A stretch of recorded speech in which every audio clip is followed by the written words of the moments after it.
बच्चों स्टार्टिंग के 10 क्वेश्चंस हमने कल के वीडियो में सॉल्व किया था। आज हम आगे के क्वेश्चंस को सॉल्व करेंगे। Question number 11 to 13 are short answer questions. Question number 11, इसके दो पार्ट्स हैं। First one is bacteria and fungi are called decomposers, why? Second, list two reasons to show that the existence of decomposers is essential in an ecosystem. बच्चों पहले part में पूछा गया है कि बैक्टीरिया और फंगस को क्वेश्चन के पहले पार्ट में पूछा गया है कि बैक्टीरिया और फंगस को डीकम्पोजर्स क्यों कहते हैं। बैक्टीरिया और फंगी को डीकम्पोजर्स कहते हैं क्योंकि ये डेड और डिकेइंग मैटर्स को सिंपलर फॉर्म में ब्रेक कर देते हैं। इन दोनों ऑर्गेनिजम्स के पास कुछ कैरेक्टरिस्टिक फीचर्स होते हैं, जैसे कि ये दोनों ऑर्गेनिक मैटर्स को ब्रेक करने के लिए ज़रूरी एंजाइम्स प्रोड्यूस करने की एबिलिटी रखते हैं।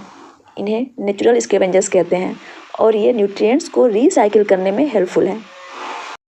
क्वेश्चन के सेकंड पार्ट में आपको दो रीजंस देने हैं जो ये प्रूव करते हैं कि डीकम्पोजर्स हमारे इकोसिस्टम के लिए बेहद ज़रूरी हैं। स्टूडेंट्स, एनवायरनमेंट में डीकम्पोजर्स का होना बेहद ज़रूरी है। इसके कई कारण हैं। First point, decomposers dead organism को ब्रेक करके न्यूट्रिएंट्स रिलीज करते हैं जो वापस से सॉइल में मिक्स हो जाता है। फिर फूड चेन के जरिए वो न्यूट्रिएंट फिर से हायर ऑर्गेनिज्म तक पहुँचता है और ये हायर ऑर्गेनिजम्स अपनी लाइफ साइकिल पूरी करने के बाद वापस से डेड हो जाते हैं। फिर से डीकम्पोजर्स डेड ऑर्गेनिक मटेरियल्स को सिंपलर फॉर्म में तोड़कर न्यूट्रिएंट्स सॉइल में रिलीज कर देते हैं। इस तरह ये साइकिल चलता रहता है। Second point, decomposers dead plants और एनिमल्स को डीकम्पोज करके यानी कि ब्रेक करके इन्वायरमेंट को क्लीन करते हैं। Third point, decomposers dead matters को क्लीन करके इकोसिस्टम में नई लाइफ यानी कि नए प्लांट्स और एनिमल्स के लिए स्पेस प्रोवाइड करते हैं। लेकिन क्वेश्चन में आपको केवल दो रीजंस ही मेंशन करने हैं, इसलिए आप इनमें से कोई दो रीजंस ही चूज करेंगे। Question number 12, grapes hanging on the plant do not ferment but after being plucked from the plant can be fermented. Under what conditions do these grapes ferment? Is it a chemical or physical change? Students, जब तक grapes plant से attach होते हैं, वे alive होते हैं, उस वक्त तक उनका इम्यून सिस्टम उन्हें फर्मेंट होने से रोकता है। लेकिन एक बार जब ये प्लांट से अलग हो जाते हैं तब वहाँ इम्यून सिस्टम का रोल खत्म हो जाता है। प्लांट से अलग होने के बाद ग्रेप्स में माइक्रोब्स स्पेशली ईस्ट ग्रो होने लगते हैं जो ग्रेप्स के अंदर मौजूद शुगर को इथेनॉल और कार्बन डाइऑक्साइड में कन्वर्ट करता है। इसी प्रोसेस को फर्मेंटेशन कहते हैं। बच्चों, ये पूरी प्रोसेस एनएरोबिक कंडीशन में होती है, मीन्स ये प्रोसेस ऑक्सीजन के एब्सेंस में होता है।